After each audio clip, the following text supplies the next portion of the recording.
எனக்கு வில் பவர்லாம் வேற லெவல்ல இருக்கு, நான் வேற லெவல்ல நிறைய திங்ஸ் அச்சீவ் பண்ணுவேன்னு நீங்க நினைக்கிறீங்கன்னா, உங்களோட முட்டாள் உலகத்துல வேற யாரும் இருக்க முடியாது.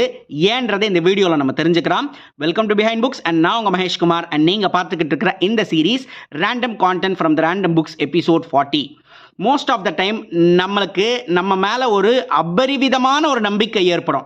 அது ஏன் எதுக்குன்னெலாம் தெரியாது. ஒரு மோட்டிவேஷனல் சாங் கேட்போம், திடீர்னு நரம்பெல்லாம் முறுக்கேறி நம்ம என்ன திங்க் பண்ணுவோம்னா, yes we can do anything அப்படின்னு ஆரம்பிப்போம். 3வது நாளே சோடா பாட்டில் மாதிரி, குளிக்க வச்ச சோடா பாட்டில் மாதிரி ஓப்பன் பண்ணால் மொத்தம் கீழே கொட்டியிருக்கும், உள்ள ஒன்றுமே இருக்காது. மீன்ஸ் நம்ம கிட்ட அந்த மோட்டிவேஷன் இருந்திருக்கும், ஆனால் அதை தள்ளுறதுக்கான அந்த ஒரு குறிப்பிட்ட முக்கியமான விஷயம் இருக்காது. அது என்ன தெரியுமா?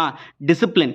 ஸோ மோட்டிவேஷன் அதுக்கு அடுத்த லெவலில் இருக்கிறது வில் பவர், அதுக்கு அடுத்த லெவலில் இருக்கிறது தான் டிசிப்ளின். யாரெல்லாம் மோட்டிவேட் ஆகி பாட்டு கேட்டு இல்லை ஏதோ ஒரு கதை படித்து எஸ் நான் நாளையிலேருந்து இதை பண்ண போகிறேன்னு நீங்கள் நினைக்கிறீங்களோ, சத்தியமாக சொல்கிறேன், அடுத்த 3வது நாள் நீங்கள் புக்கை இழுத்து க்ளோஸ் பண்ணி வச்சுட்டு நீங்கள் உங்கள் வேலையை பார்க்க போயிடுவீங்க.